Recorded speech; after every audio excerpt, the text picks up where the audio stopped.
Estamos num lugar que parece o berço de todos os outros lugares. Tudo parece infinito, eterno, intocado pelo homem. O olhar se perde no horizonte, em paisagens que surgiram muito antes do nosso tempo. Uma calma aparente esconde uma natureza poderosa. Mesmo no campo aberto, a diversidade impressiona. E somos tomados por sensações e experiências incomparáveis. Nem parece que tudo isto é só um fragmento do cerrado que era quando aqui surgiu da primeira vez. Nesta expedição, parece que voltamos no tempo e descobrimos o interior profundo do Brasil. E uma fauna exuberante como em nenhum outro lugar do país.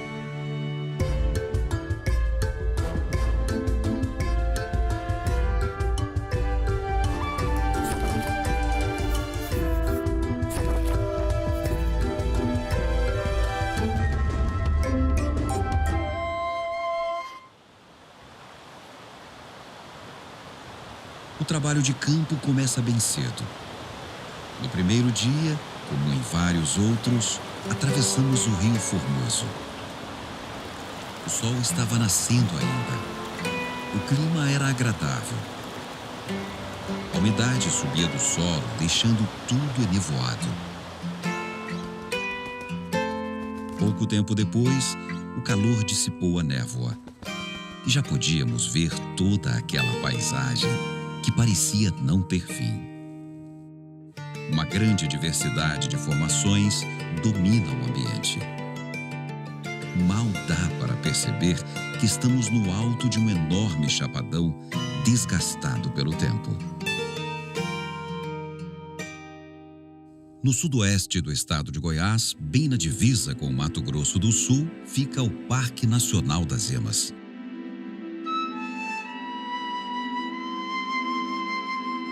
Ainda no começo do dia, passamos por um longo trecho onde a vegetação fica no meio termo, entre o campo limpo e o cerrado propriamente dito. As gramíneas dominam, mas a presença de arbustos e pequenas árvores cria um ambiente especial para a fauna. De olho em tudo isso, e também na gente, encontramos um grupo de gralhas do campo.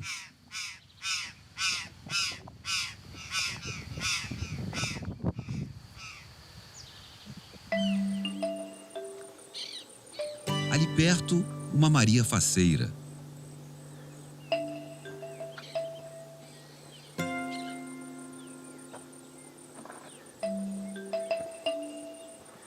Um pouco mais para frente, vimos um pica-pau do campo.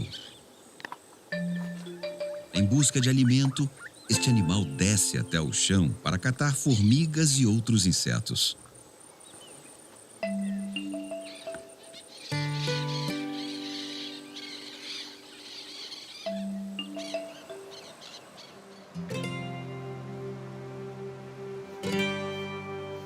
O Rio Formoso corta e drena mais da metade da área do parque.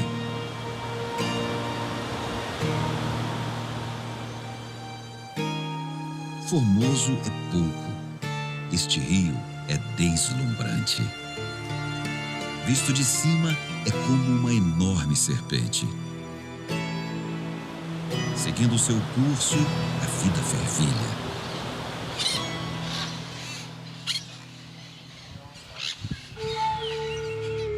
Nas suas margens vive um predador gigante. Nesta expedição, encontramos uma sucuri fêmea com uns 7 metros de comprimento. A sucuri verde é uma serpente semiaquática. Fica submersa, à espera de peixes, lagartos, aves e mamíferos, que captura e mata por afogamento e constrição. Esta imensa cobra estava de repouso, para trocar de pele ou para digerir uma refeição. Pode ser também que ela estava ali por outro motivo. Os seus filhotes nascem exatamente neste período.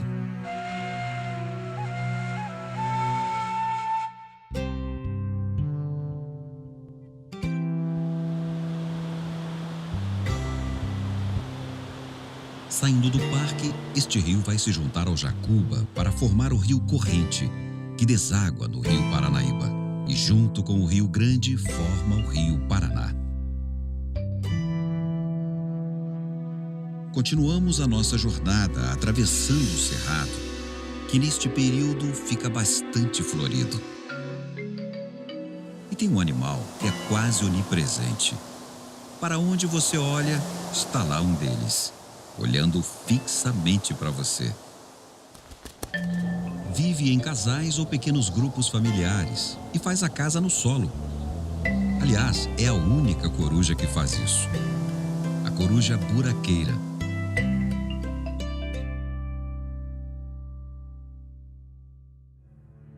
Neste mesmo trecho, encontramos as marcas de um enorme incêndio natural que havia ocorrido há poucas semanas. O início da estação chuvosa é marcado pela grande quantidade de raios. Quando um deles atinge a vegetação seca, surge o fogo.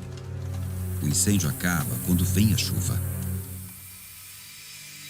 O fogo faz parte da dinâmica do cerrado, mas quando é utilizado pelo homem de forma criminosa, pode provocar incêndios catastróficos.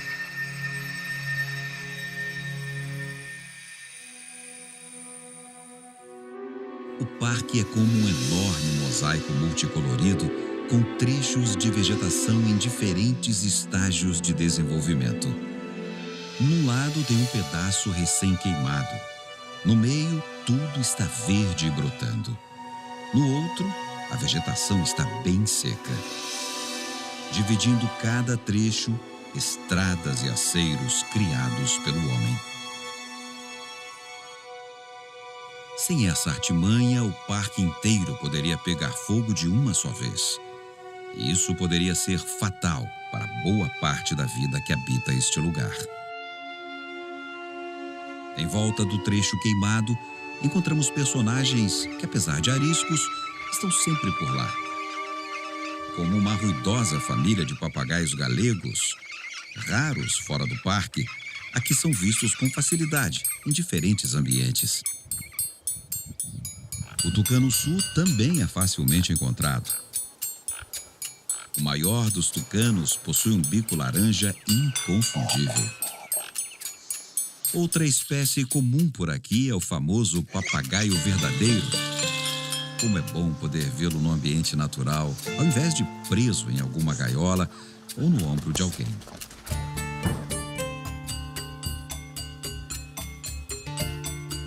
Alguns animais são incrivelmente territoriais, como esse gavião de rabo branco. Ele está sempre por aqui, em cima de uma árvore ou planando baixo à procura de presas. Outros mudam de lugar o tempo inteiro. É uma sorte encontrá-los pelo caminho, como estas maracanãs pequenas.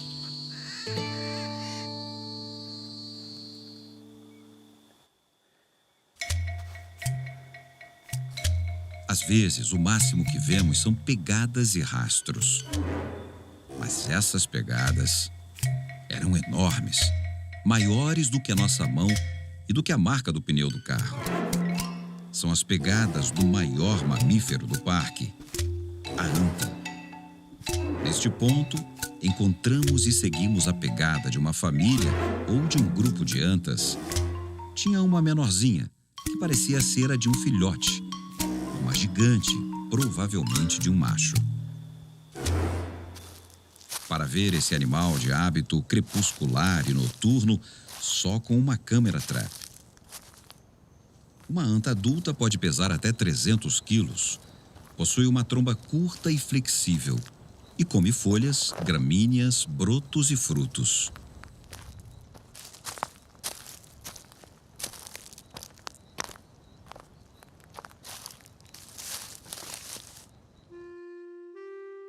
No centro do parque, encontramos um ambiente campestre, totalmente aberto, o Campo Limpo. o capim-flecha domina completamente a paisagem. O habitat ideal para uma espécie de ave caçar pequenos insetos. Neste período, o galito macho está no auge da beleza. As cores da plumagem estão bem nítidas e a cauda está recortada com precisão. Ele não é tão vistoso assim o ano inteiro.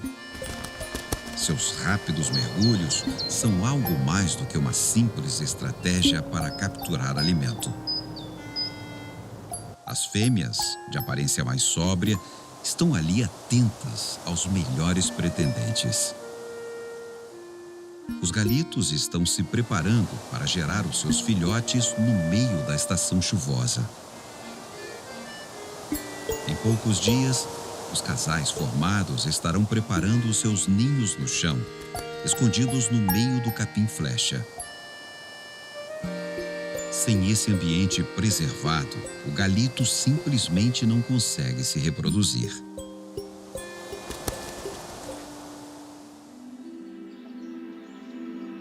Milhares de cupinzeiros marcam o ambiente, criando uma paisagem fantástica. Parece um enorme monumento pré-histórico construído por gerações e gerações de cupins. Nestas áreas abertas, vive a maior população de veados campeiros conhecida. Eles atravessam vastas áreas, em pequenos grupos temporários. E apesar da fartura de gramíneas, preferem brotos, folhas novas e flores. É que as gramíneas daqui possuem um alto teor de sílica, um composto bem desagradável para a digestão. Nesta época, os machos em fase reprodutiva exibem chifres que são substituídos ano a ano. E com eles, marcam território no solo ou em arbustos. Às vezes, ignoram a presença humana. Na maioria dos casos, ficam imóveis, com a cabeça erguida e as orelhas em pé, cheirando tudo ao redor. Se perceberem perigo, podem sair em disparada ou ter reações corajosas e, com passadas firmes, se aproximam devagar. A maioria se afasta, sutilmente. Num desses encontros, presenciamos um comportamento agressivo, peculiar entre as fêmeas. Ao ver tantos indivíduos em diferentes momentos, a gente pode ter a ilusão de que esta espécie não está ameaçada. As populações de veado campeiro estão em declínio, vivendo em áreas cada vez mais isoladas e menores.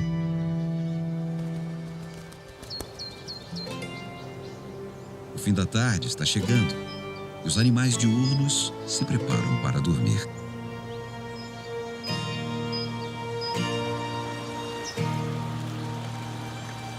Para o rio, pouco importa a hora. Mas para a gente, ver este rio em períodos diferentes do dia é algo muito especial.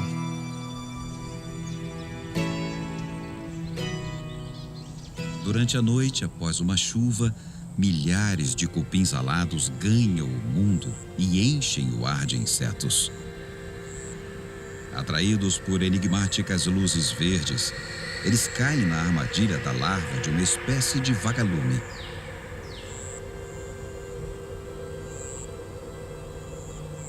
Apesar de trágico para os cupins, este fenômeno cria um espetáculo visual fascinante. Um tipo de bioluminescência raríssimo que ocorre só neste período.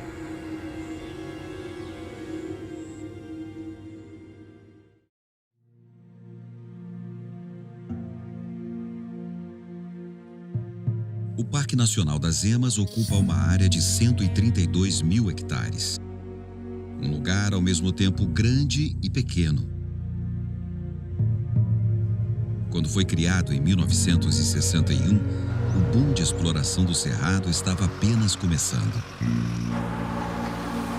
Na região ainda haviam muitas outras áreas com vegetação nativa. Hoje o parque está completamente cercado por plantações de soja, cana, algodão e milho, e também por pasto. E está cada vez mais isolado. Além disso, não existe uma transição para as áreas do entorno. O parque termina e começa a plantação. É impressionante. E para os animais, mais ainda. Em volta da área protegida, é muito comum encontrar animais nativos ciscando no meio da plantação ou em cima de uma árvore exótica.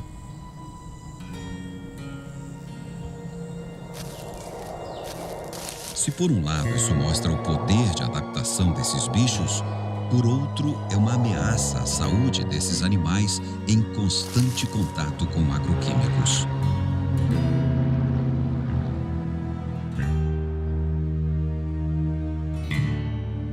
O cerrado guarda sempre uma surpresa. Atravessando o parque, esbarramos em aranhas de quase 2 centímetros no meio da estrada. Eram muitas, muitas mesmo, e estavam numa enorme teia que mal dava para se ver. As aranhas coloniais são uma das poucas aranhas sociáveis. Durante o dia, elas ficam todas juntas, numa espécie de bola de teia e de aranha. Ao cair da noite, elas tecem uma super teia que atravessa a estrada numa incrível estratégia de caça.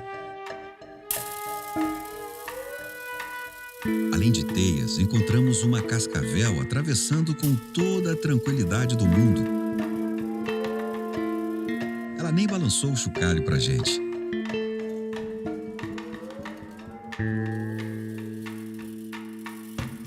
Mais adiante, topamos com um grupo de aves enormes, as emas. Desconfiadas, elas mantêm sempre uma certa distância. Ali próximo, um carcará, totalmente concentrado, tentando tirar o último pedacinho de carne de um casco de tatu. Enquanto isso, no alto de uma árvore seca, uma pomba galega é só atenção. Pode haver um predador ali por perto. Percorrendo esse lugar, encontramos várias espécies diferentes.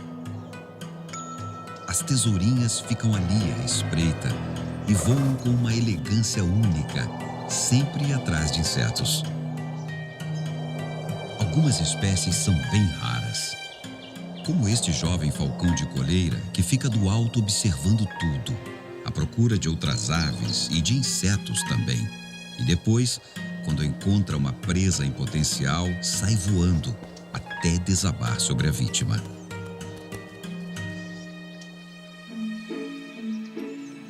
Durante vários dias, tentamos em vão encontrá-los. Até conseguíamos, mas eles estavam sempre correndo. Mas no final de tarde, quando parecia que ia chover, avistamos um grupo enorme de queixadas fuçando o solo.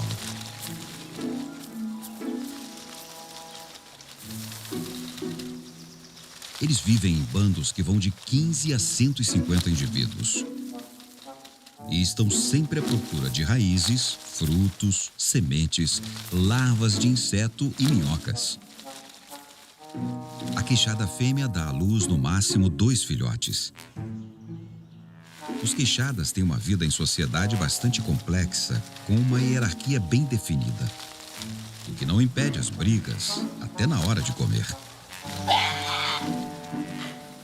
Uma característica marcante da sociedade deles é também responsável pelo seu desaparecimento em muitas áreas. Ao se verem ameaçados, o grupo se junta para enfrentar o inimigo. Isso só funciona bem com onça, mas com o ser humano, no embate contra armas de fogo, acaba morrendo o grupo inteiro.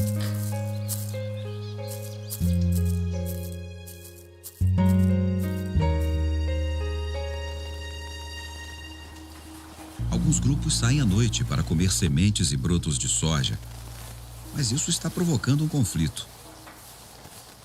Engraçado nessa história toda é alguém achar que o problema são os queixadas e não o ser humano que invade e destrói o cerrado inteiro. Ao se lançarem fora da área protegida, os queixadas e vários outros bichos ficam sujeitos a outro perigo provocado pelo homem. O parque é em parte circundado por estradas de terra e de asfalto, onde os limites de velocidade quase nunca são respeitados. E todos os dias, animais morrem atropelados, como este queixada que encontramos. Uma coisa muito triste de se ver.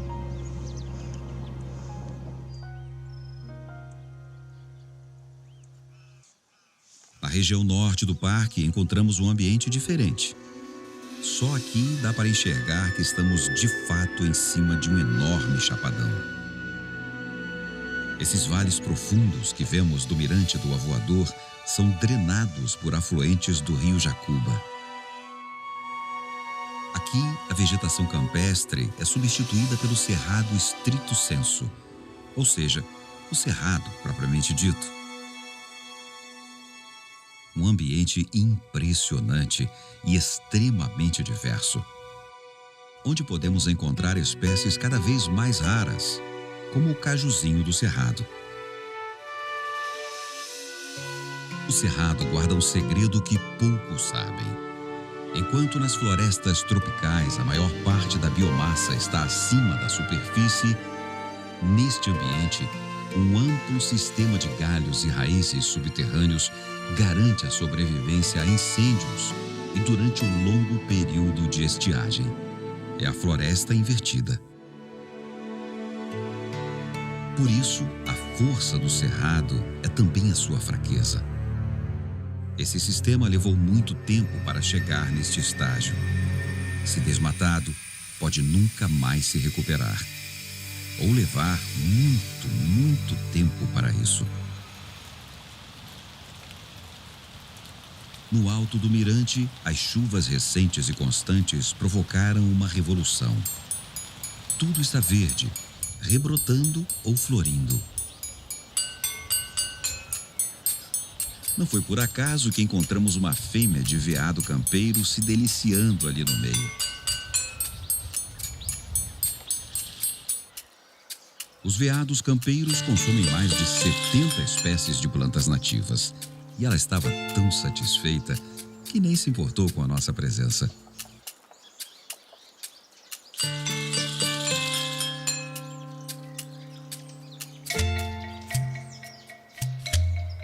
Muitos animais passam sempre pelo mesmo lugar.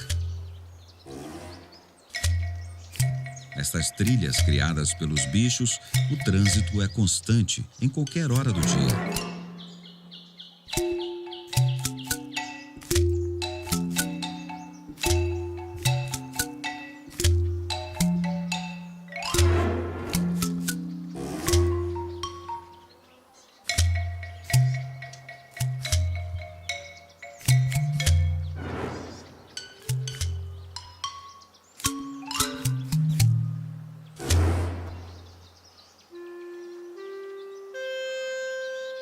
Corpos d'água como o Rio Formoso guardam nas suas margens matas ciliares com várias espécies de árvores e palmeiras, onde encontramos numerosos e barulhentos bandos de araras canindé. Elas estão por toda a parte, atrás de frutos e sementes.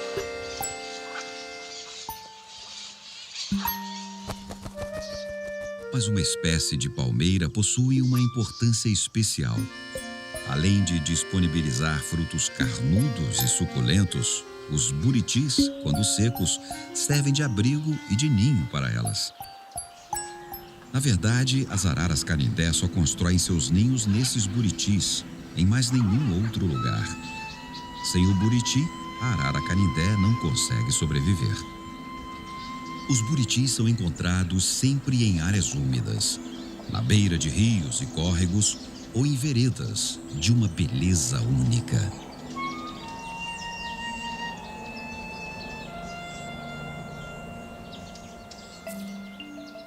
No entorno de um capão, observamos, ao longe, um pequeno grupo de emas.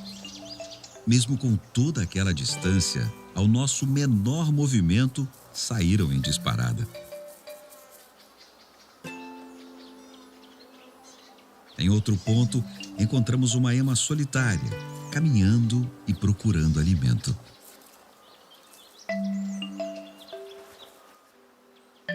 Neste lugar, observamos uma incrível diversidade de aves.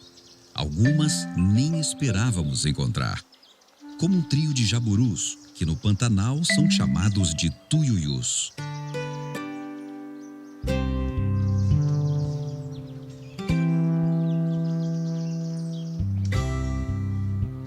Voltando ao final de um dia de expedição, passamos por uma estrada pouco utilizada e fomos surpreendidos com um vulto negro e pequeno correndo, que no início não identificamos direito.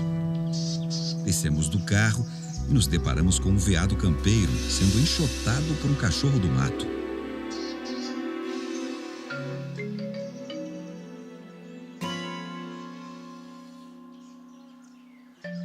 A fêmea nos viu e foi ao nosso encontro com o mesmo objetivo. Mas como a gente não se afastou, ela se coçou constrangida e mudou de estratégia. Saiu de lado, meio que fugindo, como se quisesse que fôssemos atrás dela. Não seguimos, mas nos afastamos um pouco. Ela voltou e com 2 filhotes, que ficaram ali correndo e brincando. Ela ficou deitada, tomando conta. Nós ficamos lá sem esperar muita coisa. De repente ela saiu e voltou logo com outro cachorro adulto, provavelmente o macho. Os filhotes se juntaram aos 2 e foi uma festa.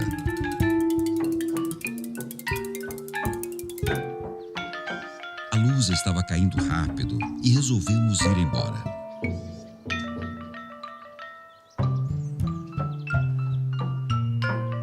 No dia seguinte, voltamos no mesmo horário. E a fêmea tentou nos expulsar. Depois nos chamou para ir atrás dela.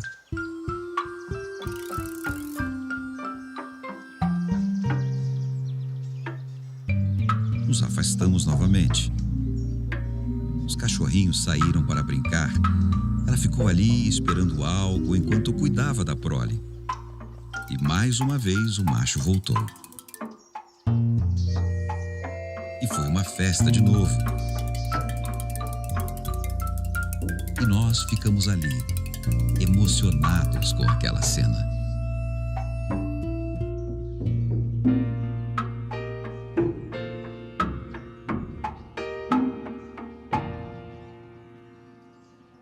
Essas inúmeras experiências vivenciadas em tão poucos dias só reforçam a importância deste lugar. Não foi sem razão que declararam este parque Patrimônio Natural da Humanidade. Um pedaço que restou de um mundo maravilhoso, ainda tão pouco conhecido, que pode desaparecer para sempre.